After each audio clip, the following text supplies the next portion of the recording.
कसरत से दुरूद पढ़ना। रसूलुल्लाह सल्लल्लाहु अलैहि वसल्लम ने फरमाया, जुमा के दिन और जुमे की रात को कसरत से मुझ पर दुरूद पढ़ा करो। बस जो आदमी मुझ पर एक दफा दुरूद भेजेगा, अल्लाह उस पर 10 रहमतें नाजिल करेगा।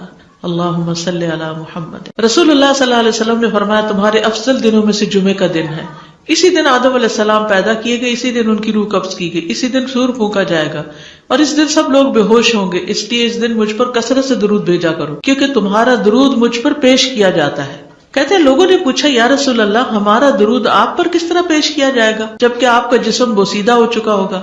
तो आपने फरमाया, बेशक अल्लाह अज़्ज़ा व जल्ला ने अंबिया के जिस्मों को जमीन पर हराम कर दिया है, यानी फरिश्तों के जरिए आप तक दुरूद पहुंचाया जाता है। अंबिया के जिस्मों को मट्टी नहीं खाती, सही सलामत होते हैं उनके जिस्म। सूरत अल कहफ पढ़ना। नबी सल्लल्लाहु अलैहि वसल्लम ने फरमाया, जो शख्स जुमा के दिन सूरत अल कहफ पढ़ता है तो उसके लिए दूसरे जुमे तक नूर रोशन रहता है।